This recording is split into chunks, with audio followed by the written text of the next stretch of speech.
Okay. Without any further ado. So, here's what we set as the question that was out to answer. Where is the topic of redemption in the Meir, given that it's the 12th Iker? How come the Meir doesn't tell us how it's supposed to happen? And where it's rooted in the Torah, what's going to change? So our solution is that the whole Meir is actually advancing this project of redemption, and the whole Meir is essentially the answer to this question. Okay? It's sort of recapping what we've done so far. And what that means is that once upon a time there was Nevuah. We lost Nevuah. But the plan is not to bring back Nevuah. The plan is to fix the problems that were associated with Nevuah. And this is beforish essentially in the Meir, as we discussed in the last year, because in the beginning, towards the beginning of the Meir, in Chelik Aleph Perek Hey, very close to the beginning, he talks about the vision that the Atzilei B'nai Yisrael had at Maimer HaSinai, and how it was a vision corrupted by corporeality. And that's how he reads the pasuk. It says they saw God, they beheld God, and they ate and drank.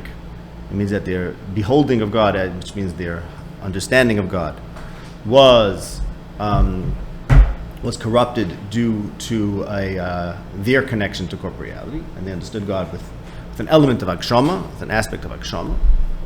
And the Rambam basically says, be better than them. That's what he wants to do in this book. So he wants to teach us how to be better than the prophets that were the level below Moshe Rabbeinu, Nadav and Avihu, and the Shivim Zekanim. As I mentioned last week, Aaron somehow avoided their fate, maybe because he's really Moshe and Aaron is like a pair, whatever that is. But the way we're reading it is that every prophet from below Moshe Rabbeinu and on has a problem. Okay? Which is to say then that the Torah has a problem. Meaning to say, no one's Moshe. Well, I don't know. It's a good question. It's an excellent question. Okay? Predates Moshe. Right. Let's leave that question. Okay, it's an interesting question. So, if only Moshe is the only one who could be Masik Hashem correctly without any Agshama, and everyone from below Moshe has this problem, so we'll all have a big problem that we have to fix. Now, the fact that the Torah is not in and of itself complete and requires some tikkunim, some work to complete it, that's also first right at the beginning of the guide, because in the introduction about Mishalem, he tells us that Shlomo HaMelech, that there's a mashal about Shlomo HaMelech. This is in the Hakdama Al HaMishalem, page 22 in the Mifal Mishtara version. And he says that there's a mashal about Shlomo HaMelech's project of making Mishalem. The mashal is that you have water in a well, and it's deep and clear water, cold water, but people can't reach it, and you have to tie a string to a string and a rope to a rope in order to reach it. Kach, Shlomo would make a mashal to a mashal, and so on and so forth. So, what does that tell us? That, as the lashon of the Medrash is, person couldn't drink from the Torah, they couldn't drink from the well, and in the Nimshal, people couldn't be Oimin al Divrei Torah. So you had this well, you had the Torah, which is like Mayim, but people couldn't access it. So what that tells us is that the Torah, as it stands, requires some unlocking. Inaccessible. It's inaccessible, right? It's inaccessible. It's in other words, it contains within it the good, the truth, but we need something to unlock it because that good is inaccessible, like the water in the well. That's what it says. That's why the Meir is not merely telling us. In this case, I'm arguing, he's not merely telling us Mishalem are important, which is the big work of the whole Meir. But he's telling us that we have to do something to the Torah, we have to further the project of the Torah in order to unlock its potential. Like Shlomo did. Now, Shlomo did something about Mishalem, and the Meir is also dedicated to the concept of Mishalem, and the fact that there are Mishalem and how to understand the Mishalem.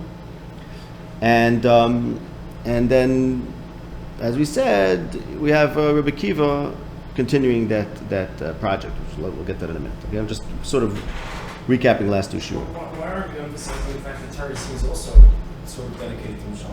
How so? I mean, according to the Rambam, it's full of. Right, but Torah doesn't say it's a mashal.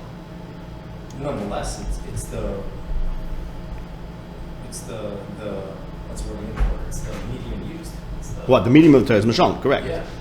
But it's very significant that the Torah is dibur klashim adam. It doesn't announce itself to be a mashal.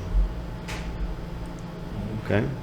So in other words, let's say the first meaning, the basic meaning of what the guide is teaching us is know that it's a mashal.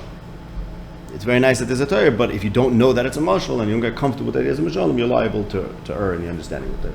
Even just that. So you have to unlock it by knowing that it's a mashal. Okay, parenthetically, this is not something we'll speak about tonight. Maybe we'll get to this next time. So we spoke about... What's this riot that it's a mashal? I mean, there's two bodies. That what? That what's a mashal? What are we doing? Whatever Mishlei was alluding to, Okay. the parable unlocks the parable, right? Right. What's his maramakim for? What supports his theory? Who's? Shleimus or the Rambam? Everyone's. Yeah. Rabbi Akiva, the Rambam. I mean, there's another body also, right? David didn't unlock the Torah, right? Uh-huh. So he thought it wasn't a parable. So he wasn't familiar with parables, so he took everything literally, perhaps. Something like that. Okay, so. Or he wasn't divulging the parables. Could be it wasn't time to divulge it yet if you want to save David as a person. Why do parables unlock it? Well, so in the basic sense, because parables tell us what the Torah is really telling us. In other words, the Torah sounds like Hashem is a guf. And the parable tells us no. That just means we could throw away the match after we use it. Correct, like the match. Maybe exactly. David still could take it literally, but still get the nimshal without having the parable. What does the parable unlock? Oh no. So I'm not saying the parable unlocks it. I'm saying the fact that knowing that it's a parable is the key. Why?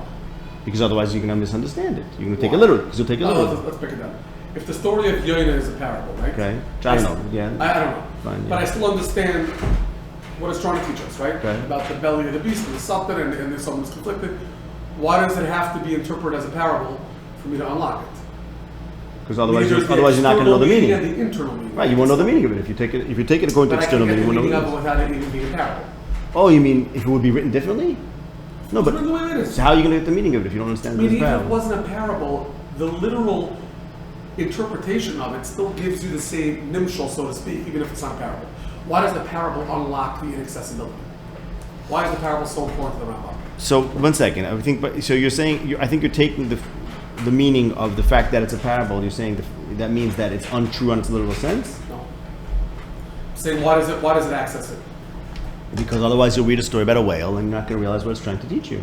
Right, but it's not true. Why? Because I understand, even if it was literal, I still understood what it was trying to teach us. Because you think it's a parable, no? No. Rather. Because even literally, I understand what's going on with him in his mind. But there are parables that cannot be understood literally, like Hashem has a goat, and there's no way to talk about that literally. Okay, that's Right. corporeality. The parable has utility But in teaching ideas that can't be taught literally. Fair, but then there's many of them which, even if you interpret literally, for example, the Avram Avinu's dream, or sorry, Yeah, or because his then parents malach. from No, Allah. because then malachim eat. That does tell you something more Come about to the that. incorrect conclusion. What's the? The malachim eat. The malachim are corporeal, which is not so bad to believe, but But it's you close. don't lose the lesson of the story. Right, but you lose some knowledge of Hashem. No problem. But why does it access the Torah? Because What gives you the the Torah accessibility? ultimately is there to give you knowledge of Hashem. And knowledge of Hashem is inherently an abstract thing that's incorporeal. But the method that the Torah is going to use for that is Okay, but devil's parabolic. advocate. The Torah didn't tell you this was a parable, Right. because it perhaps wanted you to very interpret good. literally. Very good. That's what we're going to get to tonight. Yeah. So therefore that seems to conflict with Shleimus and the So Rambam's maybe project. we're exactly. Yeah. Okay, good. We're going to get We're to that. adversarial to the original Yes, legislative intent. we absolutely are. We'll get to that soon. Okay, thank you. It's good we have a lawyer here who can tell us the exact thing that we're doing. We have more than one lawyer. Excuse me. Okay, good. Very good. Yes, we are being adversarial to the original intent, and we're going to get to that soon. Okay, I want to say one more thing about that Tzidah B'nai Yisrael. So I'm saying, where's the Rambam put forth this problem? Like the Rambam saying, we're going to fix the problem. What's the problem? The problem is they saw Hashem, and they saw him in a certain way. Okay, everyone besides Moshe. This really traces back to even before that Tzidah B'nai Yisrael, which is Chelik Aleph Perek Beis, when there's also something about Das and Chayim, which means stuff. When the Eitz Das and Eitz Chayim, and these humans messed up from the beginning in terms of their Das, and it also has something to do with Achila as well, something to do with eating. So this, you could look in Aleph Lamed, the paragraph we looked at, where Ram talks about Achila, that takes us back to the Vayot Lishte, that's Ibn Yisrael, also takes us back to the Eitz Hadas, because it tells us that Achila means Hasagos, now we're supposed to learn Eitz Hadas, like that. So in other words, it's not merely the problem of Maimon HaSinai, this really is the problem that humanity is struggling with from the beginning, and as everyone understands, Moshe Mashiach is someone that's supposed to fix that problem, and that's what this book is trying to do. That he says in Aleph Beis, we're going to fix the problem of Gan Eden, which is again, Mefarshim say that the more is to fix Gan Eden, so it's to fix something about Achilo. Good, fine, good, and that's about the mashal of the water. We saw in Aleph Lamed B'Shafta Mayim B'Sasim Mayna Yeshua. There's going to be a new teaching. Targum says there's going to be a new teaching, and that new teaching is going to access the water. And the Rambam Nechas Malachim ends with Kamayim Le'Yom Mechasim. There's some water that we're going to achieve at the end of the days. Fine.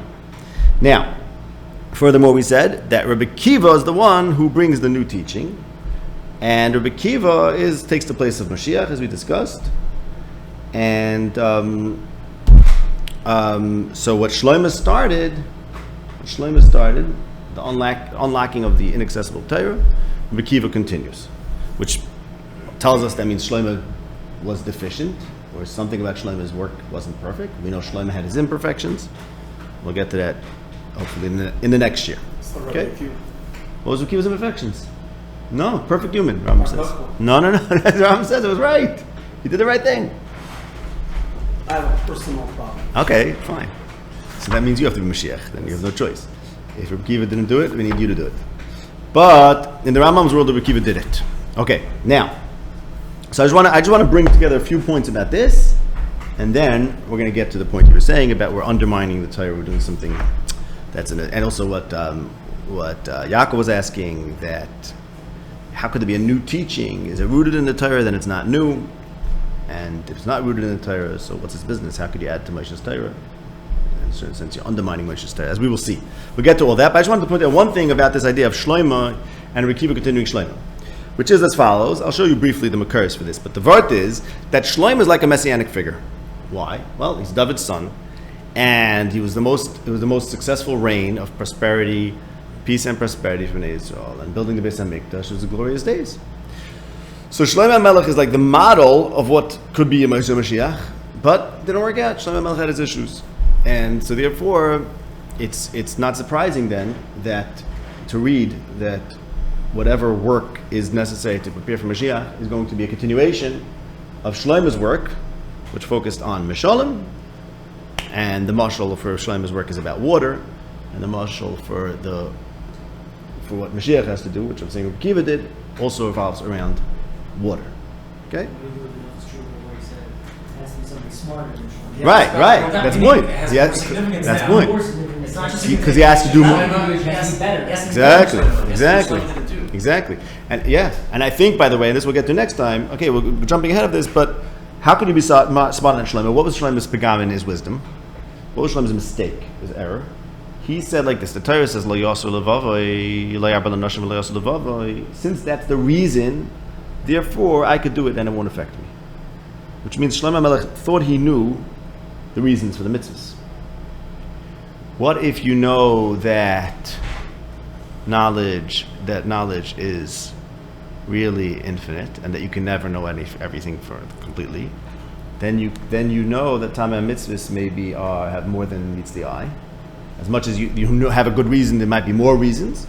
In which case, you're never going to transgress the Torah, and that's what makes you wiser than Shlomo. Notice the great wisdom of Rabbi Akiva is Al Tamur Ma'amayim. Know that wisdom is limited. That's Rabbi Akiva's big teaching. So I would suggest that Shlomo didn't know that, and the proof is Shlomo thought he knew something perfectly. He knew that there's no other reason for this besides for what he thought, what he understood. That means what did he think? He thought that the reason why you can't have many women is because this such and such is going to happen, and that also this won't happen to me. And what? That's what he thought. What do you think the problem is? For what? For not having too many wives. The pasuk says, they're going to influence him and lead him away from Hashem, which is ultimately what happened. That is what happened to him. So it's a little kasha what I'm saying. Because I'm saying that he thought that you can know the reason for a mitzvah, which is only legitimate if you think you can know everything. Because if you can't know everything, but God does, then the mitzvah may always have some other reason that you're not aware of. Rambam himself says in Tamei mitzvahs, he says the reasons we know about the mitzvahs are a fraction of what we don't know about them. The same way what we know about the world is a fraction of what we don't know.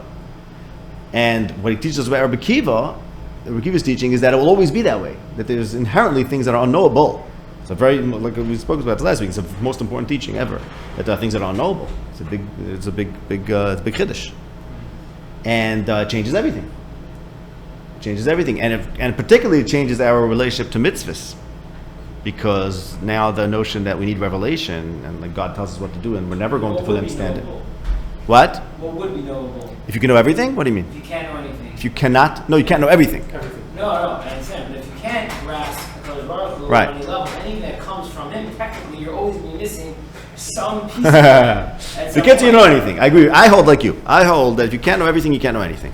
I agree with you. Because the word's like this. Why does all knowledge end in the knowledge of God? Because all knowledge is ultimately a partial explanation of some bigger, deeper theory, which unifies all the disparate parts, and ultimately, your deepest theory is God and how He unifies everything. If you can't really know that, then what do you know? Right? That's what you're saying. I agree. You saying you can't know Him? You don't know them. You don't understand them. Are you aware of their existence? Or you don't even know It's that? more like sensory perception. In other words, what's the difference between sensory perception and I'm not knowledge, saying right? you perceive true essence, but you know something. I exist because I know that I exist. Because you sense that you You exist. can stop now at the base level because I'm never going to get anywhere. Still can keep going. Yeah, you should. It's How far you useful. get. Right, it's also useful. It also works. I mean, you're asking a kasha on the whole. But is it knowledge? Is it knowledge? How's it shaykh lidas Hashem? It's Right. not, according to your interpretation. Okay. By the way, the Rambam always says, when he talks, the Rambam says you could know Hashem, but he always qualifies, when he talks about not being able to know Hashem, he says you can't be knowing Hashem kifi mashu, as he is. Right. What does that mean? I don't know. What? It's limited. Yeah. What? Okay. Yeah, that's the mind. One second, doesn't he call, or is it a lamed or lamed base, doesn't he call every level of negating? Yeah. Isn't that called knowledge of Hashem? Yeah, so in other words, recognizing, right. So how are you saying the opposite of that? No, why am I saying that? No, we say more negative theology is the more you No, know. because you're Right. essentially putting forward the proposition that you can't know anything. because No, don't you know could everything. disknow things, you could unknow things, you could be shaylo things, no, that you could do. Ah, You can know that a certain fact is not true. You can know that Hashem is not this. I can prove Hashem is not this so God. that's the Huh? only true form of knowledge. That's exactly what I'm saying. Right. In terms of God, the more you don't know, the more you know. Correct. And that's all you do. All you do is be shaylo this, as he says, Nalf and Tess. Nalf and Tess talks about how could Shlomo and Moshe and where do we fit into that. Right. That's what brings Moshe and Shlomo in that parak, as we mentioned. Okay. So, okay. Oh, so I just want to mention briefly. I'll just tell you But it is briefly. the kasha and das Hashem, right? Yeah. Because if negative, the more you get to know Hashem is by engaging in more negative theology. Right. How do you ever acquire das Hashem? Yeah. You're saying the less I know, the more I know, but how do I get to das Hashem? Right, no, Because I don't know enough to achieve that. so good, right. So the Ram has his mahalach about this. This is an Aleph and Nun Tes. And elsewhere he says the more you know it's not, the closer you are to knowing what it is, but it's in a very strange way. It's very difficult. And that's the very recipe difficult. of das Hashem? Yeah, that's what he says, yeah. It's very difficult because you have to learn that parak. I mean, he says like this. He says if I know something's in a room and then I slowly know it's not this, not that, and I prove further, I get closer to what it is. Even if I'll never know what it is, I get closer to it, which is problematic because in that case I only have a finite number of possibilities. So yeah, if I don't know it's this, then how do you apply that to God if you don't know what God is as He is? Right. Oh, because it's infinite. Yeah, so it's okay, but the Ram talks about that. We're not going to go into that now. I just want to tell you one quick thing. In Beis Chav Tes, Ayin Sham, I sent the Mamre Koimis to the group. In Beis Chav Tes, there's a couple of passages where the Ram says like this. There's a pasuk about the victory against Sancheriv. I'll just tell you, I'm not going to look inside. If you want, you can look at it. But the whole parak, you have to look at the whole parak. In that parak, he talks about psukim that predict this new world coming and amazing things. And he says that those are referring to the victory of Chizkiyahu against Sancheriv. And in that parak, and one of those psukim says that it's going to be as light as the 7 days. The light is going to be like the light of the 7 days. So the Rambam says, what's that referring to? This is in paragraph number 8. That it's referring to the 7 days of the Hanukkah Habayis and the days of Shloimeh. This is on the top of page 172. Because the nation never had prosperity and happiness and good fortune, general good fortune like those days. So if you want to talk about it, it's going to be amazing when we beat Sanchev. It's going to be like what? Like the 7 days of Hanukkah Habayis and Shloimeh, which are the most idyllic and perfect days that the nation ever had. Okay, and in that parak, Doik Ayin Sham, the Rambam seems to be putting together Chizkiyahu with Mashiach, which like the Gemara in Sanhedrin, that Chizkiyahu could have been Mashiach and Sanchev could have been Gog and Magog. If you learn that parak, you'll notice that. And what's the reference point for? Oh, it's going to be an amazing time. the days of Shlomo HaMelech, because Shlomo HaMelech was the most successful time the nation had, and that 7 days of the Beis HaMikdash, that's when, wow, everything is perfect, right? We have a great king, Beis HaMikdash is built, we made it. So that's the Moshe Primas Mashiach. So then, if this whole book is about Mashiach, about how to bring Mashiach and what we need to do, and the book puts in the Hakdama, Shlomo HaMelech did some degree of the unlocking, of making the Torah accessible, and that's through Mashalom, and this book is also going to continue to be Mashalom. And then we have Rabbi Akiva's major, very important mashal, that central mashal, Al Taimur Mayim Mayim, which we'll get to soon, about water. Then that supports the idea that Rabbi Akiva is the one who's enabling the Moshe Mashiach, as we saw in Nechus Malach. Okay? Now let's talk about this question of, are we undermining the Torah, and where does this come from to unlock the Torah and introduce a new level of meaning that's sort of is but sort of isn't in the Torah. Okay? For this, I'm going to tell you Chelik Aleph Perek Lamed Vav in brief. But we're going to do this in brief, okay? If you looked at it, great. But let me just tell you in short what's happening in this Perek and what I see. How I see from here that the Rambam is, number one, adding something to the Torah, or doing a great innovation, but also that's rooted in the Torah. The chapter goes like this.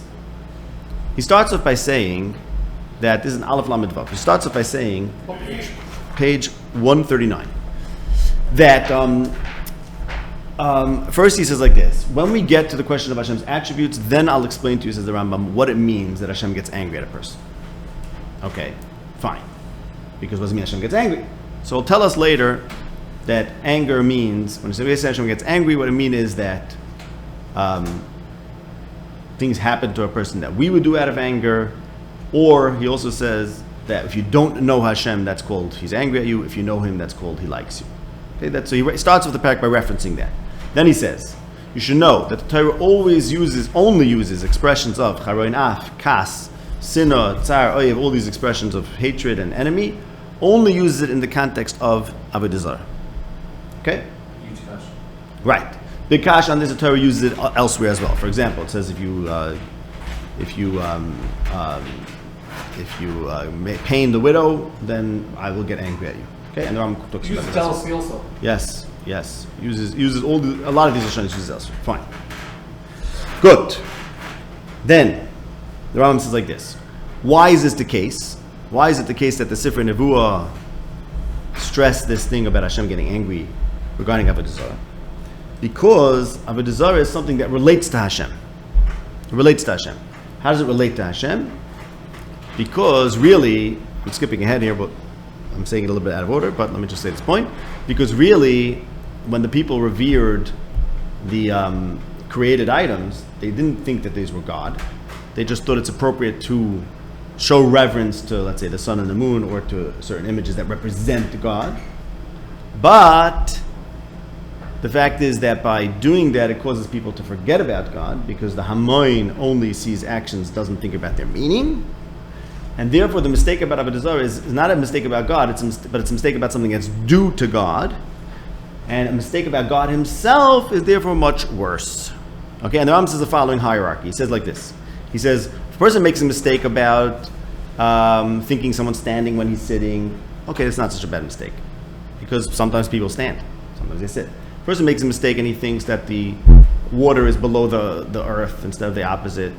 Okay, that's already a mistake, because that doesn't change, but that's in the elements, whatever, which themselves once upon a time changed. If you make a mistake in the spheres, which are unchanging, that's an even greater error. If you make a mistake in the malachim, that says you think the malachim eat and drink, this is on top page 141, that's even a greater error. If you make a mistake that you think it's appropriate to serve avodah zarah, that's even greater error, because that's about something that relates to Hashem. If you make a mistake about Hashem Himself, that's even a greater error. So what he's doing over here is, and then he says, you know what kfira means? Kfira means believing something that's untrue. That's what it means. Kfira does not mean denying the Torah. Kfira, kavanasi, laha'amanu b'mashu nigel mashu. If you believe something that's false, that's called kfira. Now there's various levels of kfira. You could be kaifer and someone's standing. Okay, so you're a kaifer and someone's standing. I don't care about that. But the higher the thing about which you're kaifer, the more important, the more significant it is in reality, the more of you are in error, and therefore the more of a problem we have with you. He has no problem with kfira. He does. No, not per your Kisvei Rambam. Why not? He says if you believe that you're going to sit and eat and drink in Adam Haba, that's not a problem. No. Kfira means believing something that's false. That's false. Yeah, it's also false that someone's standing if he's sitting, but you're not a kaifer because it's not an important thing. It's not something that's significant in reality. So insignificant kfira is not problematic. Correct. Insignificant is not. Capitalized term. Only corporealism is a problem for him. Avodah Zarah. So there's 6 levels here. Okay, thinking someone's standing, nishkafel. Thinking that the earth is under the water, whatever. The opposite. Okay, bad mistake, but not thinking that the galgalim, that the sun is something when it's really not. Thinking the malachim eat and drink, that's something he'll forgive people. He says explicitly. Thinking that it's okay to do avodah zarah, which is not about God, it's about something due to God, or thinking that is 5th category, 6th category, making a mistake about God Himself. Okay, so that's worse. He has a problem with 5 and 6. 5 and 6, right? And he says 6 is worse than 5. Why? Because avodah zarah is not about God Himself; it's about something due to God. And if you make a mistake about that, then you're a bad guy, and you're an enemy of God, and He hates you, and so on and so forth. For sure, if you make a mistake about God Himself. Hey, what was the 6th category? I see 5. Mistakes about God Hashem Himself. That's where he gets to. That's in paragraph number 6. Right, paragraph number 6. He says, "Kal v'chomer lemisha kfirosik shur latzmusa yisale." Ma doch if you are what's it called? If you serve avodah zarah, which is not a mistake about Hashem, it's a mistake about something due to Hashem, which is worship. You're a machis and a mekane or what all these bad things.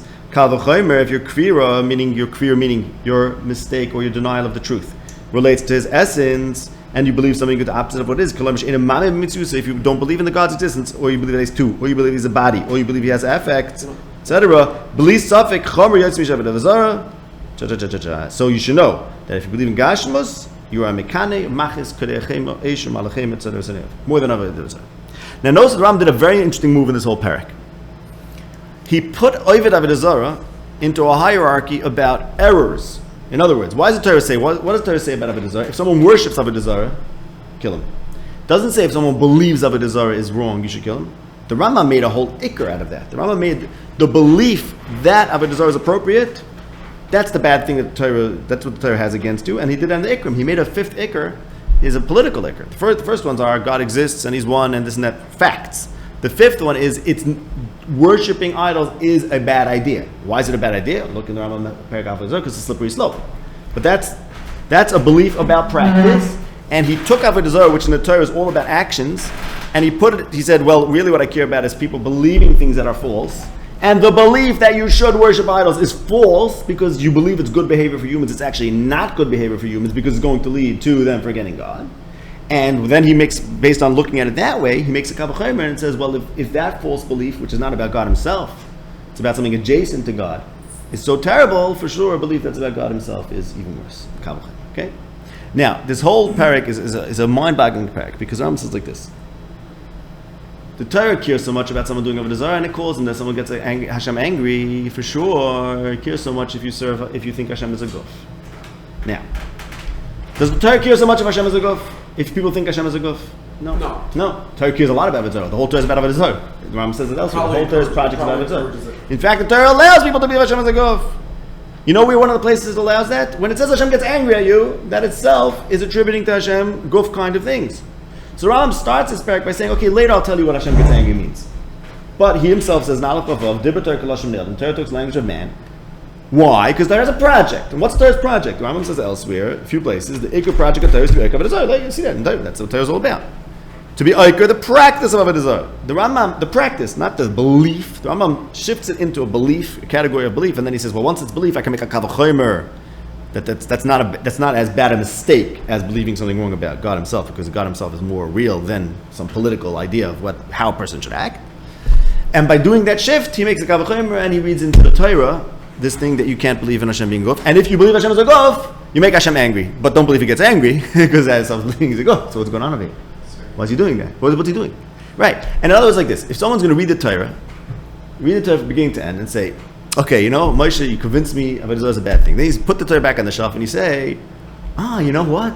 If Avodah Zarah is such a bad thing, for sure, this whole new problem is not a bad thing. But the Torah didn't say a word about that. How could you say that? How could you read this into the Torah? The Torah is obviously not about that. In fact, the Akira of Avodah Zarah is actually going the opposite direction because the Torah tells you Hashem is going to get angry at you, which itself is such as a goof. You understand, like you said last week, not like the Rambam, like Maral and others that Shla and others that it's a mashal. The Right. language is a mashal. Okay. And you'll know that anger is definitely a good thing.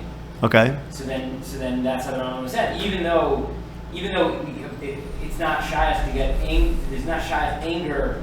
Right.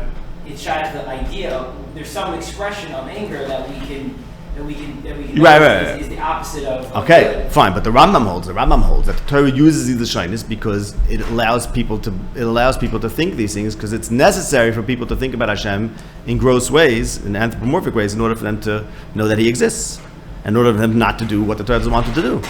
The Rambam himself says that. So in other words, he has a question like this: Moshe Rabbeinu, what's more important to you? That people should think Hashem's not a guf, or they shouldn't do avodah zarah? Clearly, not to avodah zarah. Because he used l'shonos of Hashem being a guf that will make people think there's a guf, knowing that, and that's okay. In order to eradicate You're avodah zarah. glossing over the fact that the Torah explicitly says that the people who follow Hashem and a guf, Right. Right. Not so explicit. Hello. That's not explicit. That's not explicit, right? How do you understand that? Fine. In a non-chayav Good. misa Say that. application? Right. So the answer is like this. What the Rambam's doing is like this. First, I want to talk about that question. That question everyone asked. That the Rambam says that the Torah says Hashem gets angry only about avodah zarah. The problem is that the Torah says that elsewhere as well. So I want to say like this: You're Moshe Rabbeinu. You have an agenda. Your agenda is to be like avodah zarah. That's your main agenda. That is your main agenda. The fact that Hashem is not a guf, we're not teaching that to people yet. They can't know that yet. Whatever the reason is, they're not up to that yet. Let's say I don't know. They can't know that yet. They can't understand it yet. By the way, the Rambam says in Aleph Lamed Daled Hey. He says, he says, you have to teach kids, Noshim, Mitaf, you have to teach everyone that Hashem's not a guf. And Shem Tov and other Mefarshim say over there, this is the Rambam's Hayrah, and this is why it's called the Mor Nevuchim, because he made a new Hayrah. And now the Rambam announced, from now on we're teaching people that Hashem's not a guf. Before the Rambam, they didn't do that. They said, philosophers held, you're not allowed to say that, because you tell people Hashem's not a guf, they'll think it doesn't exist. And we weren't allowed, it was a side. Comes the Rambam and says, Yigiyah Zaman, we're telling people Hashem's not a guf. Okay? There was an innovation. Good. So the Torah is not going to do that. Torah is not going to do that. On the contrary, the Torah is going to talk in a way that it thinks that as if Hashem is a guf. Torah is also going to attribute to God a temper, anger. Why? In other words, if we're creating a profile, a mashal profile for Hashem, so it's a mashal, right? So we can make Hashem very happy, loving. You can do that. It's not untrue. You can make Hashem sometimes get angry. Yerushalayim is the first one. Say that. Okay, so that's the question. So why do we give Hashem a temper? No, so, fine, but did we give him all human attributes? That's a very interesting question. Is it we're going to treat Hashem like he's a human, so therefore we give him all human attributes? Are there certain human attributes we didn't give God? Yes. We never have him touching. We never have him loving, conjugal love. I mean, certain things we don't do. Ram talks about it. But there's certain things we don't do, certain things we do. Ram talks about the numerous places in the Meir. What do they do attribute to God and what not, and why? It's an interesting question, right? Once you understand that the Torah is selecting what it talks about Hashem for a certain reason, then we have to look back and say, well, why did it talk about this? Why did it talk about that? Why did it talk about Hashem ever touching something? Why doesn't it talk about Hashem? God was violent. That's your pshat. That's a bad pshat. That was their perception. Okay, what's Look at the that? Moilach, look at all of the different. Fine, good. Say it. Okay, It's a so violent perception. that could be. Harmonious. No, that could be. That's a It's different. connected to why That could be. It could be. 13 meters are revealed to Moshe, or it's given to Moshe. Yeah. No, what do you I mean? mean, why only certain aspects of God are Right. discussed in Right. anthropomorphic ways? And I Right. think all major Right. forms of idolatry then were Fine. resembling violence. Good. So you're saying like this. You're saying that the Dibur Torah Koloshim Adam had to have a God that gets angry. Okay, fine. Let me tell you what I think the Rambam is saying. I hear that. It could be the Rambam. Yeah, no, I have saying. It's something that the Rambam could hold of Taka. That's very interesting. Something the Rambam could hold. Wouldn't be impossible to Rambam hold like that. But I think what the Rambam is saying is like this: that the reason why the Torah says that Hashem gets angry is because that's going to be useful for eradicating avodah zarah. Because we want to eradicate avodah zarah, and Taka, that's the Torah's primary focus. Therefore, we're going to talk about Hashem getting angry, and then we'll make it a big trope, a big theme that Hashem gets angry when you do avodah zarah. Does Hashem get angry for other things as well? Yeah. Once we attribute a temper to Hashem, we're also going to say if you give pain the widow, Hashem gets angry. But the reason why the Torah used this theme of Hashem having anger is because of the Torah's agenda to be like avodah zarah. That's what Rambam means when he says you won't find it in the context of the Torah. It means anytime you come across in the Torah, you should know it's only there because of the Torah's agenda against avodah zarah. That's why this thing exists. That's why this notion of Hashem having anger exists. That's what I think he means with that. Okay. Now, why is it important? You mean the same notion that the Torah means to extract when it uses anger by avodah zarah is what you should extract when he uses it elsewhere. Is that what you're saying? Yeah. No. I'm saying that if you find, you read a pasuk. You should know the only reason that pasuk is there is because the Torah has a campaign against Avodah Zarah. If there wouldn't be for the campaign of Avodah Zarah, which requires Hashem to have charei naf and kazans and a thing, then we would never use this even in those instances. And the proof is because the Torah be'eko uses it for Avodah Zarah, or whatever the Rambam's proof was. The Rambam is telling us the reason why that we attribute this emotion to Hashem is because that's useful for our campaign against Avodah Zarah. Now, once you gave Hashem a temper, obviously, someone who has a temper will get upset for other things, not just Avodah Zarah. But the reason why the Torah used that is because of its need to eradicate Avodah Zarah. Okay? How does Rambam know that? What? And the notion of violence Is what? is an important factor to human nature. Very good. No, that's very true. No, it's very true, and that's associated with Avodah Zarah, as you said. This is what I'm getting to, really, but that's what I'm getting to this. Because the Rambam starts the parak and says, but I'll tell you later what it really means. In other words, he's going to prove to us, however he's going to prove to us, that really charei naf doesn't mean anger. It really means something else. It really means you know Hashem. You know Hashem. I'm just thinking you don't know Hashem. You don't know Hashem, he's angry at you. You know him, he loves you. That's what it really means. Okay? Why? Because those who know Hashem have hashkacha, those who don't know Hashem are not, whatever the reason is.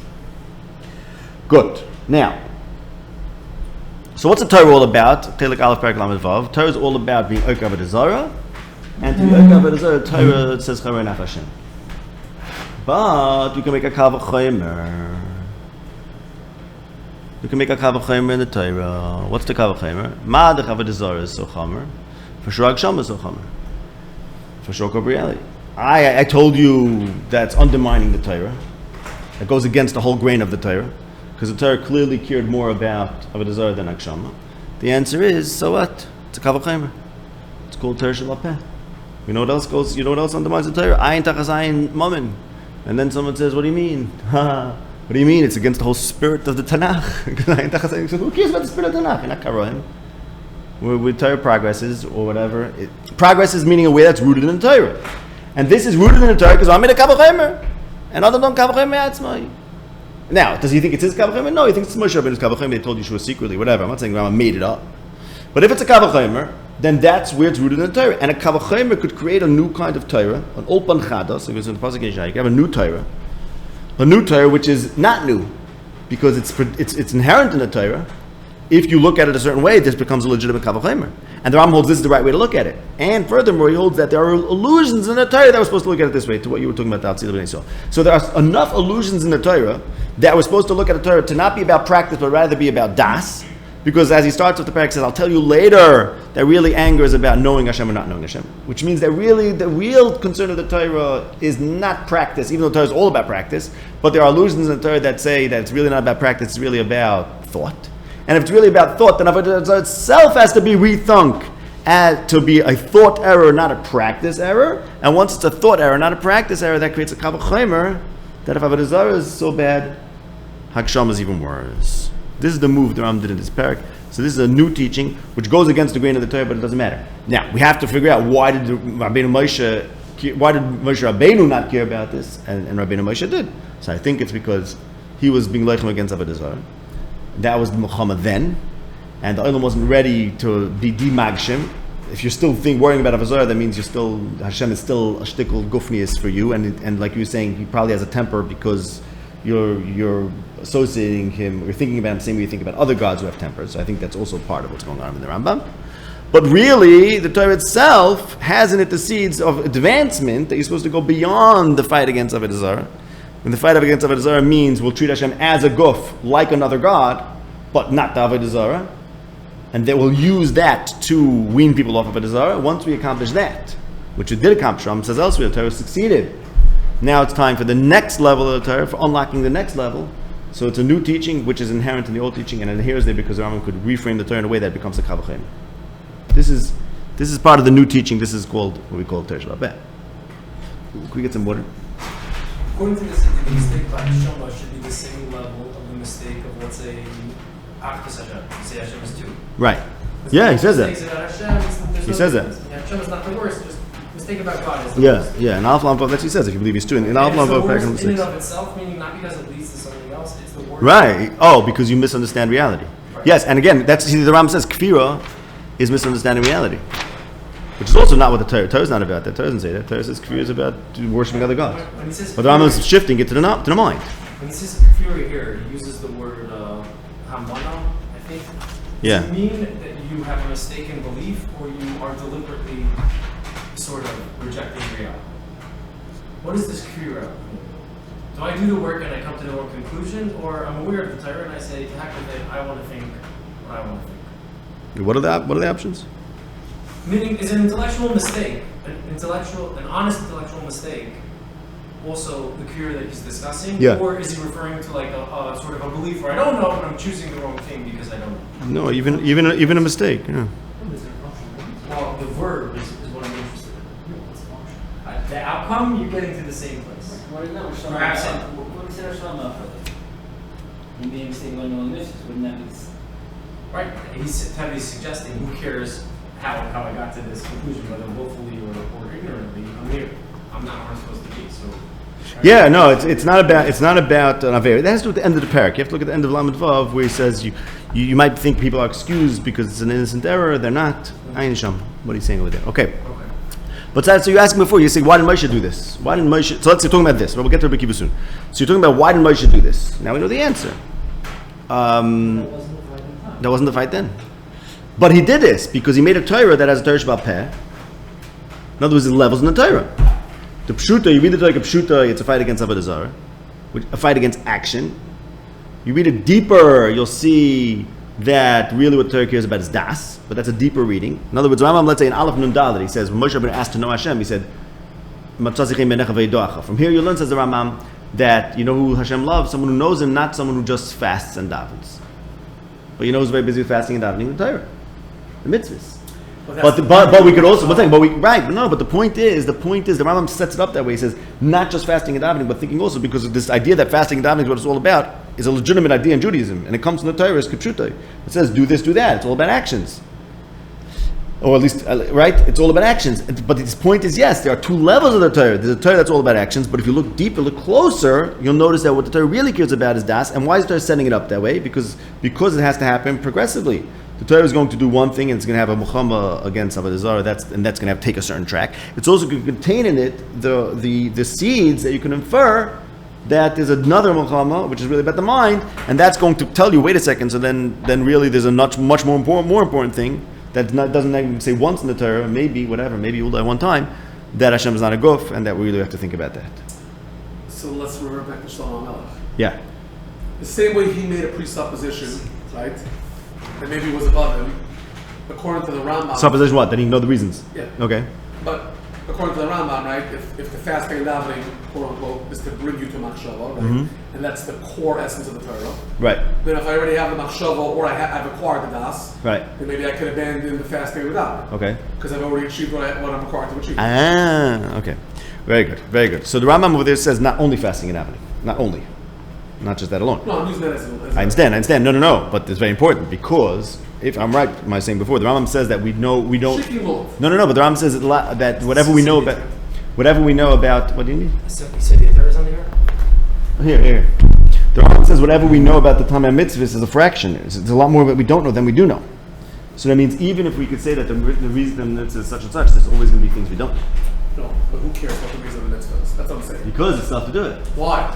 Because it means it's still going to bring me to Das. Oh, well, what if I have the das? What's the Das? The das is whatever it is. No, I'll tell you. No. Then why do I need the mitzvah to bring me to the das? Because the Das is that you don't know, right? Remember, the ultimate Das you don't.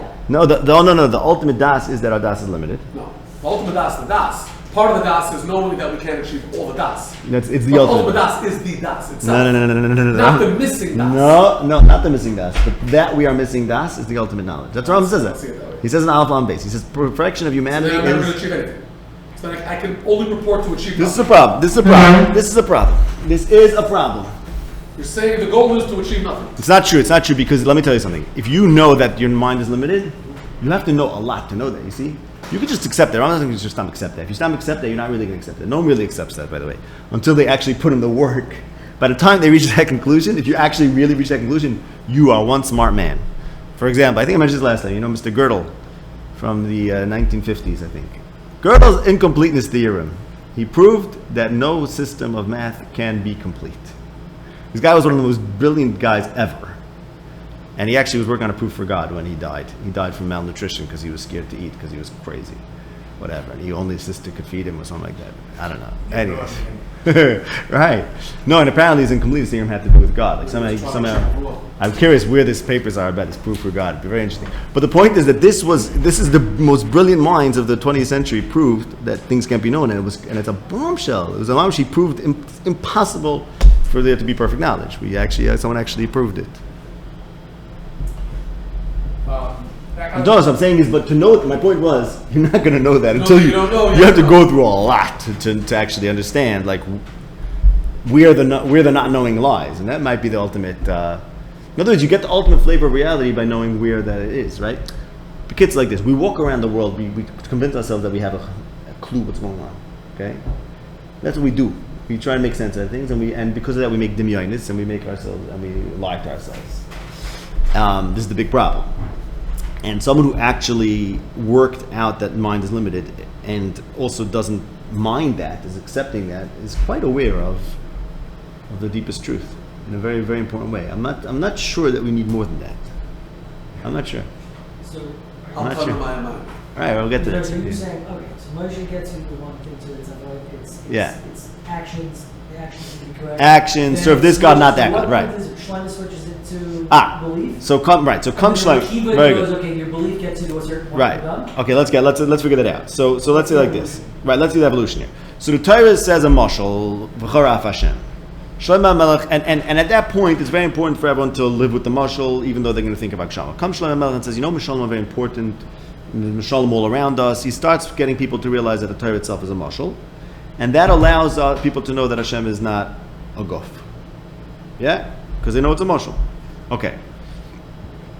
What happens between Shlomo and Chelik Aleph Perek Lamed Vav for 1,500 years that was still telling people Hashem is a guf? I'm not sure. Okay, I don't have the chronology so clear. They don't talk about Hashem not being a guf. Nah, they never They don't stress it. They never did.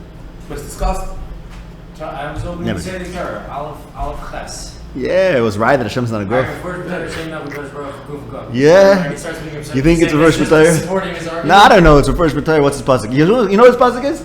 Because Hashem will Kim Hashemayim Ma'alot Mitochas. If it's a guf, you can't be in two places at the same time. Like, are you serious? Are you serious? Kiloi Risim Kol Tmuna, by the way, is such a bad proof, no? It's mashma fakert. You didn't see it, but it's there. No? No, because the whole point of it is don't make an idol because you didn't see it, because you don't. Like the Rida Levi says, don't make an idol because you don't know what it looks like. I'll tell you, make a kuvim. I'll tell you what it looks like. You don't know what it looks like, and that's the simple reading of the pasuk. You have no idea what it looks like, so don't go ahead. Don't dig into your own hands. No, I'm not saying I don't know Pshat the Rambam. I'm not saying he doesn't mean what he's saying. I don't know what he means, but Mefurish B'Torah, I don't know what that means. Yeah. So you don't know what's happening. Yes, I don't know the stages over here. Okay, no, I don't know the stages, Clark, but I know that that number one, Mishalim is key because it allows us to get beyond the corporeality of the Torah. It's obvious. And number two, there's a new teaching, which is the Torah Shabbat kind of teaching, which can go against the grain of Torah Shabbat, but it's still legitimate because it's rooted in Torah Shabbat, like the Rambam is doing in Aleph Lamed Vav. That's so far. Okay? Is there so far, we'll get to my It's Kavachemer. I told you because yeah. No, Moshe told Hashem told to Moshe. Torah Shabbat. You say it's Moshe's Kavachemer. Yeah. Is there significance in the fact that while we're still at Shlomo's level, Avodah Zarah is rampant? Yeah, for sure. The second the emergence of Rabbi Akiva occurs, yeah, that's when Avodah Zarah is over, right? And also, by the way, Shlomo's problem ultimately was that his wives were Matan Levava and he did Avodah Zarah, right? Yeah. So in other words, Shlomo's approach to Mishalim didn't work legamri to be like Avodah Zarah. That's what we're going to get to. Okay, so what did Rabbi Akiva do more than Shlomo? Okay, that's the question we're up to, I think. Yeah, that's what we're up to now. What exactly is Rabbi Akiva's thing? Right, exactly. But let's talk about the exactly. What's the mashal? First of all, remember that Rabbi Akiva stands in opposition to Acher, Elisha ben Avuya, who was Megashem Hashem. Okay, the Rambam says he was Megashem Hashem. And there's a new teaching of Rabbi Akiva, and the new teaching has to do with water, Mayim, and this is Ramos in Mayna Yeshua, and this I maintain is Kamayim Mechas. Good. So we want to understand what exactly is the new teaching of Rabbi Akiva. How is it different than the teaching of Shlomo Melech? The teaching of Shlomo Melech was nimshal to also getting mayim from a well.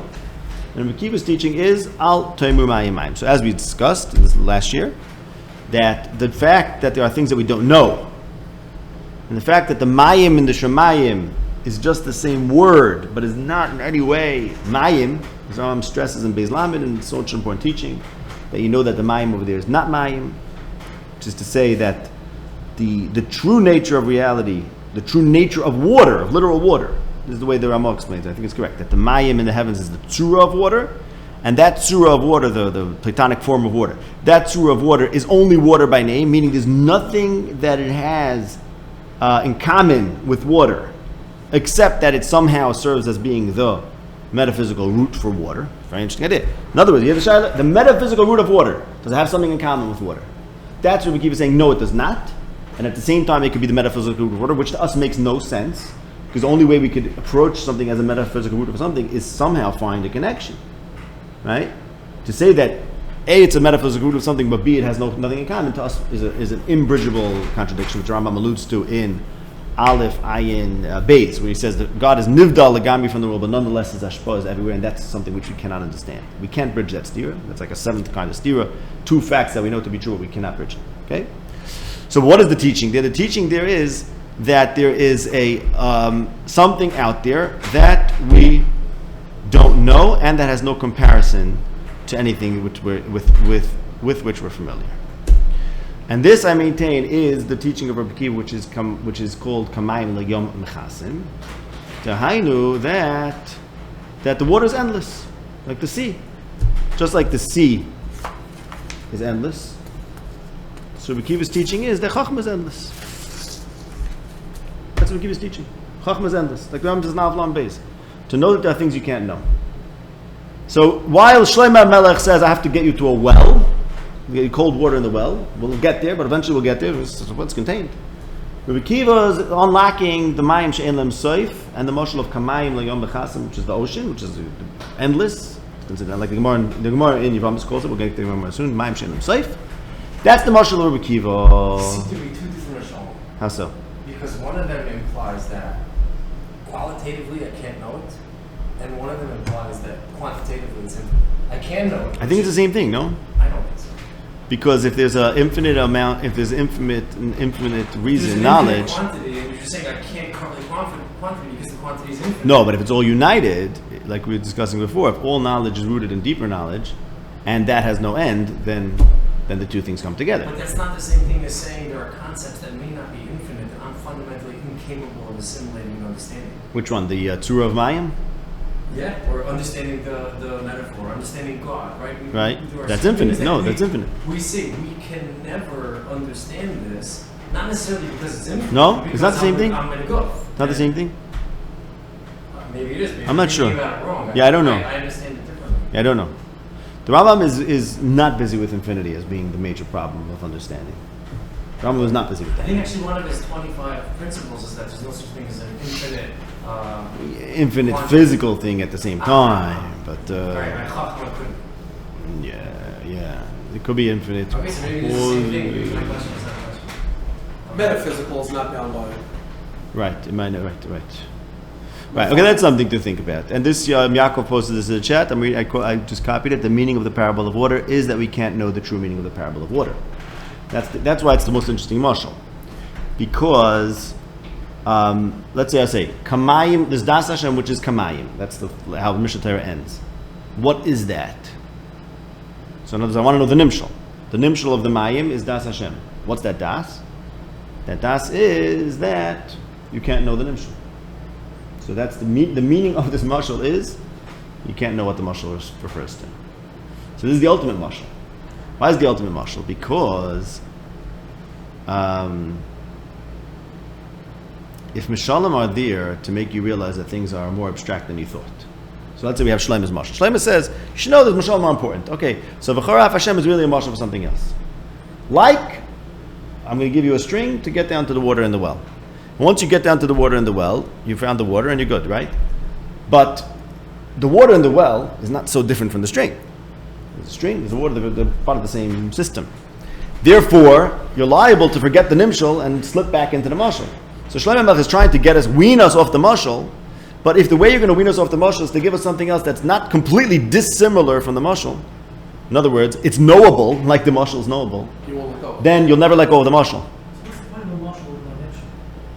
Very good. So what's the point of the mashal with no nimshal? Frame your mind. So this has to do with what the point of the mashalim are in general. Everyone thinks the point of the mashalim are to explain something, okay? Which is very weird because every time I hear someone give a shir and say mashal, my eyes glaze over, right? Because why don't you just say the nimshal? No, right? All the kasha. But the truth is, and this I understand recently for the Meir Nevuchim, but not so explicit, that mashalim are there not to forget. Well, the Rambam in Hakdama talks about throwing out the match you mentioned before. Should we forget the mashal? Should we not forget the mashal? We'll get to that soon. But leaving aside the Meir, the words of the Meir. Mashalim are not there because we want to unlock, we want to just tell you the nimshal in a bad way. Mashalim are there because since the nimshal is foreign to you as a body, you need something imaginary and tangible to attract your body to the truth that is actually non-bodily. So let's say I'll tell you like this. For example, I'll give you a mashal, but now I mean an example. You know that you should learn. You know you should get out of bed at 5:30 in the morning and go. So you already made that intellectual decision. But the Ma'isa, 5:30 in the morning, it's hard to get out of bed. So every pashtei. Torah's nimshal amayim. So when you wake up in the morning, tell yourself, "Ooh, I'm going to go chill out in a waterfall, and I'm going to have my bathing suit, and it's going to be so geschmack." And guess what? All of a sudden, your body's going to get up and go to the seder. Literally works.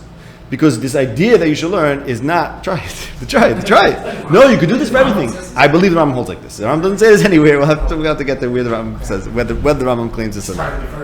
No. I think, no, he doesn't say this example, but I think that the Rambam's understanding of Mashalim is that they're there to talk to your dimyan, to attract your dimyan to something which your seichel knows, your dimyan doesn't know. It's no problem. We can mashal that for your dimyan. We can make you very happy. It's not for lessons, it's for concepts. Yeah, it's for concepts. And concepts that are intellectual concepts that you want to talk to your body. I'm telling you, you can do this. It really works. So let's say, I'll give you an example. I did this. I was going to give a shir, and I wasn't in the mood. I wasn't in the mood to give a shir. But I knew it's the right thing to do. So I imagined to myself that I'm going to this shul where I was giving the shir, and I'm going and I'm giving out money and food and making everyone happy because it's a mashal of what I was doing. And all of a sudden, I was like, geschmack. Let me do this. I'll enjoy it. Did anything change? No. I gave something to my kachadimim. Yes. That's the mashal. No, that's imagination. It's about mashalim. Mashalim is about imagination. That's dimim. It's something that is analogous to the sichliistic thing I'm doing, but it's for the body. It's just pretending. Yeah, and by the way, I think I told you about this. That's why I think water is the ultimate mashal for a very simple reason. Because let's say I gave you my case of the waterfall, right? You get up in the morning, you say, "Oh, it's like going swimming." Okay, but then the next thing that happens is after let's say a few days, you might get bored of going swimming every morning. You're like, maybe I don't want to go swimming. You don't always want to go swimming. Well, let's say you imagine learning like a steak. Well, sometimes not in the mood of a steak. You're full. Or whatever, or you want to eat something else. But water, the mice of water is the most basic need. It doesn't take on four roles. Okay, water is the most basic need. A mashal you can change. Right, but not everything. But water is not a good mashal for everything. 1 second. Maybe a steak is a good mashal for something. Right? So what did Shlomo Melech do? He made a mashal for a mashal for a mashal. Because the ultimate mashal is always going to be mayim. Because you need the most basic thing that talks to the body, and the thing you think about least is, I'm thirsty, let me drink. You don't say, should I have this, should I have that? Okay, maybe now we do have all the different drinks. Right, because it's the most basic thing, so it talks to your body with the least thought, and therefore it's the best mashal. But it's not a good mashal for everything. I can't say I should do X, Y, Z because it's nimshal mayim, because the problem is superficially it's not similar to mayim. Okay, but it's similar to playing piano. And playing piano is similar to taking a rest, and taking a rest is similar to eating lunch, and that's similar to eating water. And doing that triggers the water part of my brain, which is the most basic part of my animal brain. Yeah, exactly, right, very good. What, I mean, diamond, right. Are you suggesting that you can't learn a truly new concept without being... No, you could, but your body won't respond to it. You need your body to respond. Just remain an abstraction? Right. And there'll always be a fight. You know it, but your body doesn't know it. Your body doesn't know it, which means your body doesn't madam it, because your body doesn't know anything. Body knowing is dimyan, and the way the body, quote unquote, knows things is by these images. Moshe doesn't need this because he's not a body. Why are you saying Moshe doesn't need this? Well, he doesn't use dimyan. Right, it's true. No, but he could have used it for us. He could have helped us lesser people. That's a different question. And is that why you failed, perhaps? Or that's Moshe? No. Moshe, what we're saying now is that Moshe was fighting against Avodah Zarah. And this is the first battle. This is against Avodah Zarah. Right, and he can't announce the book of Mashal because everyone's going to say, Hashem's not a goof. What do you mean? What? Intrinsically, the Moshe. Right, but he couldn't announce it. He couldn't announce that to Moshe because that would undermine the whole fight of the Torah, And which the is people then make people think that Hashem gets angry at them. They won't over this. That was the ikr thing. You can't announce that to Moshe, and then we don't really mean anything we're saying. No, but because Shas Torah, that was the agenda. right, exactly. That was the fight then. Right. That was the fight then. Okay, so now let's do What's our 50 agenda minutes. today? Wait. Oh. This is Shittascha because you think Rabbi Akiva is not done. I think we're done. I have a big suffix whether there's a third level here after Rabbi Akiva. But let's, right? No, because, I agree with you. fine, say it. I'm on the same page. No, so then our agenda is to learn Torah Rabbi Akiva. Learn Torah Shabbat Peh. That we're doing right now. That's not the Rambam's agenda. It is. He's trying to teach Torah Shabbat Peh. He said don't Torah Shabbat. That's why I gave you Mishnah Torah. So you don't spend Mishnah time. is Torah Shabbat Peh. What do you mean? That's what I'm Because it is saying. nice about that. So you don't spend your time on it. No. I'm not He's talking about saying Talmud. you're- Talmud's a different question. I'm not talking about Talmud. I'm talking about learning. We should learn Mishnah No, I Torah. thought he thought- Learn Mishnah Torah and Nevuchim, yeah. Right. He gave you Mishnah Torah, so you focus on the philosophy. Different shmooze. I'm not going to that right now. Don't be busy with I am Talmud. not going to that right now. That's not minyan. It's not minyan. Put it on pause. No, it's not minyan. We can talk about. I'm happy to talk about it afterwards. It's just not minyan now. We have to. I want to get to the main point. I'm sure no problem talking about it afterwards, even on tape, whatever. It's not the point. The point is just all a little off topic. Okay, so this is the difference between Akiva and Moshe and Shlomo. Shlomo is looking for the water that's in the well. And Akiva is looking for the endless water. Now I want to talk to you a little bit about just some sources for this. Okay. Yeah, just some sources of this in Chazal.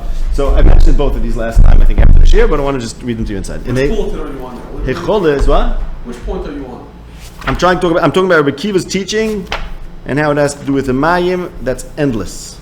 Okay? Rabbi Akiva's teaching is that the water is endless, which means that wisdom is endless. Meaning it's unknowable. We can't know everything. Okay? In the Sefer Hecholos is a description of the trip to Merkava that Tanoim took. That's what it's a description of going through the palaces in heaven. And there are gates in the Hecholos. And there's one gate where they tell you enter. And if you enter, they throw upon you thousands of knives made out of iron. If you say, I can't enter, you say, no, then they say, come on in. But if you do enter, they throw upon you these thousands of iron migzarim, which I think means knives, because, it continues, the guards of the ones on the door of the sixth palace would make as if they are throwing upon him millions of waves of water. But there's really not even one drop. And if he says, what's this water? They run after him and they stone him and they say, you empty one, you're from the seed of the egel kissers. You see the ego? Nashke ha'egel. The kisses of the egel. She'enat the royal liris b'melech v'kissoi. Lo izaz misram ad shemetil molav elaf alaf migzrei barzel. They throw the millions of knives on him. So these are millions of knives of metal that look like water, like millions of waves, but there's really not even one drop of water. Okay? I'll read it inside. He gets tested in Royal Lady Merkava in Lav. Kimuch Emile Konis ve'eno nichnas chazlam le Konis umiyad nichnas. Avon eno Royal Lady Merkava kishim le Konis ve'nichnas miyad matil nol alofim migzrei barzel. Mipnei sheshem pesach eichel shishi oisim. Hayu oisim kama shematil nol elaf alofim gal mayim ve'en shemafilu tipa achas. Im Omer mayim alol mativa miyad matzum chabskid ve'em reika shem mizar shem anashke egel she'enat Royal Lady b'melech v'kisoy lo izaz misham al shematil nol elaf alofim migzrei barzel. Okay. So this is clearly about the Altaim Umayim. Don't think it's water. If you think it's water, it's not really water. If you think it's water, they're going to throw it on you. Good. And there what I see is that there are millions of waves. Millions of waves of water. It looks like millions of waves, but it's not really water. Okay. We have another story about waves of water and Rabbi Akiva, and endless waves of water. And that's the Gemara in Yevamos Taf Kuf Chaf Aleph Amud Aleph, which is the sugi about Mayim She'en Lehem Soif. That if a man disappears in water that has a soif, he disappears in a body of water that you could see the shores, then, and he doesn't surface, then you assume he's dead. But if he disappears in Mayim She'en Lehem Soif, then you can't be certain that he didn't surface somewhere else, and his wife is Asur. And the Gemara brings a brisa that Omer Rabbi Gamliel, Pamachas Hayisi Mahalach B'Sfina. I was on a boat and I saw another boat that capsized. I was upset because Rabbi Akiva was on that other boat and now he's going to die. When I came up to the Yabasha, Rabbi Akiva came and sat before me. How do you get out of the water? I found a plank of a boat.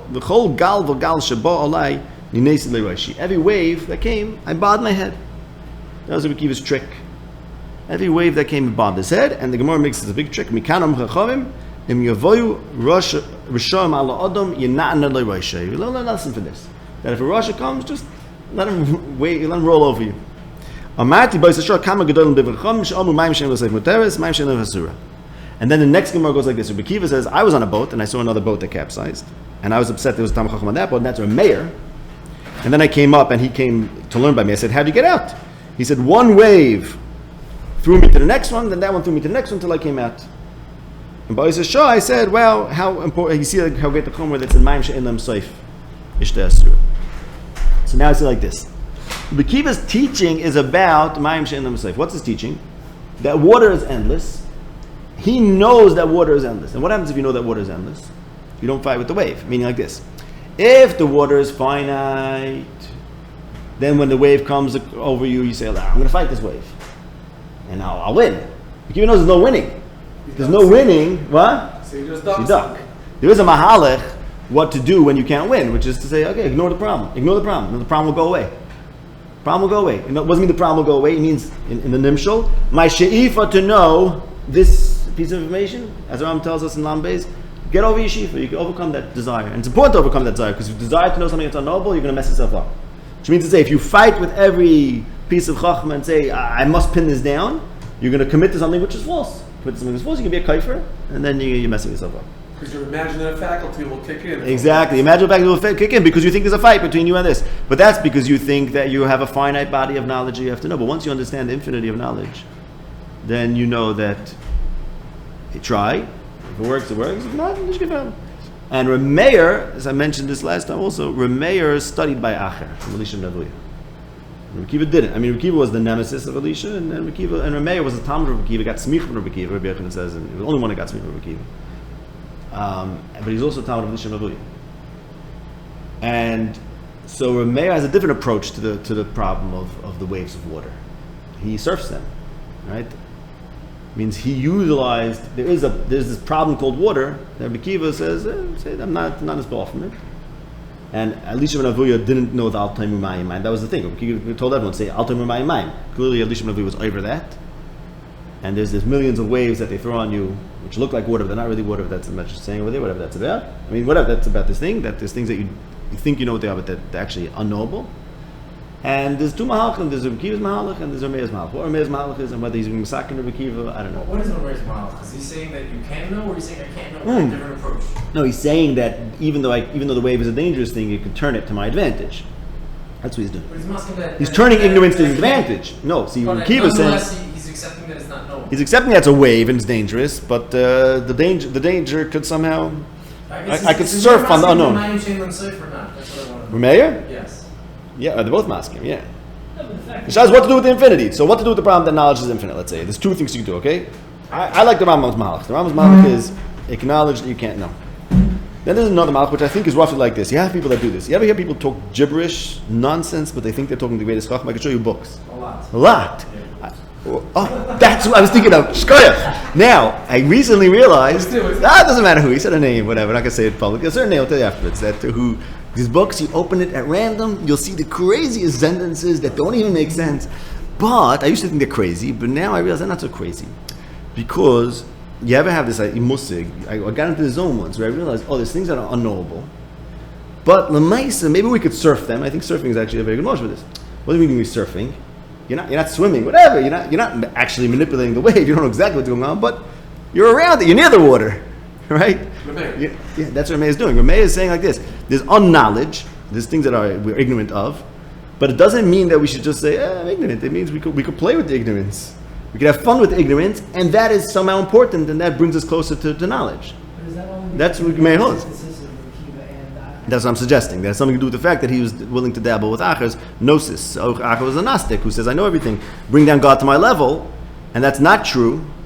But Rabbi Meir is saying... Are they getting to the same place? Or is Rabbi Meir getting they're both going to the Abasha. And the reason why I don't know. It's an interesting question. This is tied to the question of what does Rabbi Akiva's Yisod lead to knowledge of? And also, yes. It also is tied to the question of whether Rabbi Akiva was perfect or we need something after, post Rabbi Akiva. Okay? Right, because according, I mean, look, I think it's a fascinating thing that Rabbi Meir was a student of Rabbi Akiva. He's, like I said, he's the only one who got smicha from Rabbi Akiva, and yet he's also going to learn by Elisha and Avuya. What's up with that? What's up with that? Does that mean that Elisha had something to teach that Rabbi Akiva doesn't? Obviously, Rabbi Meir thought that. Unless my chronology is off, or whatever, maybe first one, I don't know, maybe it's not Shver, maybe some technical Metzias, or like, Rabbi Meir was in Tzipayri, I don't know. Someone will show that. It's not a kasha. I don't know. They were saying, it's striking. Al Koponim, so what are we up to? The Kitzer. So what's Rabbi Akiva's big teaching? That there's a new, so someone's asking, what's the point of a mashal? We can't know the answer. So I started telling you. The point of a mashal is to attract your guf. Okay? So now, how do you attract your guf to not knowing? It's the hardest thing to do, by the way. It's the hardest thing to do. To this teaching that you can't know. It's the most abstract thing, right? To know something is similar to the guf. You know what I'm saying? To know something is actually similar to mayim. Why? Because you go into a well, you enjoy it, whatever. You drink water. You drink chachma. You drink water. You know. Okay, what did I do today? I had lunch and I learned a scientific formula, whatever. Okay, there's a stickle dim in there, right? But so in other words, that could talk to the body because it's positive information. The fact that there are things that are unknowable is in a sense the greatest abstraction. It's the most hepech from the body, so right? Right. No, so you need a muscle to attract your body, but unlike everything else, you're never going to collapse into the nimshal. So the purpose of the mashal is so that the olam should want to be Isaac in this. Like, there's this endless sea that you could, I don't know, bob your head in. It's not so interesting to bob your head and let the waves roll over you. It's a shikokash. Maybe if we say surf, okay, whatever. We have to figure out why it's so attractive. This command. No, the point is like visualize endless knowledge like this endless water, and that will make it interesting to you. Even though if you didn't visualize that way, your body would reject it. So literally, your body would reject it. So it's always teasing your body, but your body's never happy because it's not solving it. It's a mashal that can't be solved. So Okay? I need this to But I need it to attract me. Get rid of that she'ifa. When Yeah. I teach my body to stop, Yeah. then I'll be able to be in the Rambam's. Yeah, no, and I need this mashal to teach my body to make my body interested in the chachma, which is actually the most antithetical to the body because it has no correspondence with the mashal. Okay, so now I just want to say like this. So let me just wrap it up. Okay. Another thing Rambam is very busy with in the Meir is stiris, which someone pointed this out to me last night. Actually, it's a very interesting idea. I think he might have been quoting Rabbi Tribitz, so I should attribution that the seventh kind of stiris in the Rambam, seventh cause for stiris, are things you can't understand, so you can only talk about it partially. That's very similar to a mashal because you're not talking about it as it is; you're only talking about it partially. And the Rambam is very insistent that you can never get to the nimshal. There are certain things that the only way you can talk about it is by approaching it. So that's like a mashal which never gets to the nimshal. Okay. But I want to end with one thing, and then I'll tell you what we're talking about last. We're going to just what we have to do next week. The one thing I want to end with is a famous problem at the beginning of the Meir, where we looked at with Akdama about Mishalim. This is on page 22. And there the Rambam gives 3 Mishalim for Mishalim. His first one we saw, a well with cold water that you have to make ropes to get to. Second one is a person that lost a diamond and lights a match to find the diamond. And once he finds the diamond, throw out the match. Very important. The Rambam says throw out the match. So too, HaMashal Hazeh Einoi Klum. Throw out the mashal. And then the Rambam says, Amar Chacham, then he quotes the wise man, that's Shlomo. Amar Chacham, this is paragraph number 3. Golden apples and filigrees of silver, that's a perfect mashal. And the Rambam goes into Zolarichos, he says, right, the Rambam explains how there's a net of silver. So from far it looks like it's silver, you look closer, you see the gold. So too, says the Rambam, paragraph number 4, a good mashal is supposed to have a good external, meaning like silver, something you can learn from. And its inner meaning is supposed to be more valuable like gold. So, is a steer nebei. Is a mashal like a match that you throw away once you're done, or is a good mashal like the silver netting over the gold apple that is useful in and of itself, just not as useful as the apple. Major stira. So I suggest now that the mashal with apples is, as the Rambam says, in paragraph number 5, the Mishalim of the Nevi'im have a good chitzonius. Their chitzonius teaches you something about politics, and their inner meaning teaches you about God. But that's the Mishalim of the Nevi'im. And that's a problem, because the Mishalim of the Nevi'im, there's a correspondence between the Mashal and the Nimshal, just like there's a correspondence between silver and gold. A better Mashal, the one that we're still waiting for, is one that's like a match, where once you discover the nimshal, you can throw away the match because the mashal and the nimshal have no shaykhs to each other. So that might be a higher level, like mayim, where even though in a way it's opposite because you're never getting rid of the mashal. But the point is that this idea that there are mishalim that the chitzonis and the pnim have a correspondence is what the Chacham said. Omar HaChacham starts, and those are the Mishnah HaNavim. And maybe we're waiting, and the Moed was telling us those are the Mishnah HaNavim, but we could do better than that. Because there's another way to do a mashal, which is let's not even think about the mashal at all. And that's the mashal that the Moed is going to teach you how to do by creating a mashal that the nimshal and the mashal have no correspondence. So you throw the mashal away. Right. What it means to say is, put it this way. The mayim of the mashal relative to the endless chachma, or the not knowable chachma, is like a match. The hainu, there's no erech, it has no value. The whole world and everything in it has no value, klape the unknown, because it's a ratio of the finite and infinite. Maybe I'm stressing the infinite too much, but you get the basic point. There's no ratio because there's no yachas between those two things. So it's like the match. Okay. This is all for now. So let's just set up what we have to do next week. As I mentioned, Shlomo's mistake was that he knew Tamei mitzvahs. So apparently Tamei mitzvahs is very important. Let's get to that next time. I want to explain that. We also want to explain how, for our final shir, we want to explain how all this brings us to the question of Melech HaMashiach as a king. Because one of the things we've noticed was that, and we have to think about, is that the King Mashiach is the solution to the problem of kings. Kings were always problematic. How does this all come together? How does it do with the Mishalim? And we also mentioned Bilam and the Mishalim of the Nevi'im that are not mefurish in the context of Mashiach. How does that? We have to get back to that as well. And the other thing we have to get back to is the Rambam Yisrael Torah Sefer Ekdal that says halacha is the solution to the problem of the Abba Shenachos of the Paradis. Right? So these are the things we have to tie together with all these strings. Where does halacha fit into this? Where does Malachim fit into this and Melech HaMashiach, particularly as a Melech? And where does Bilam and the Mishnah Nevi'im fit into this? Okay, now we're going to talk about, what was it again? Written Torah? Yeah, that. Torah Shabbat. Yeah, no, Torah Shabbat is awesome. Of course, it's awesome.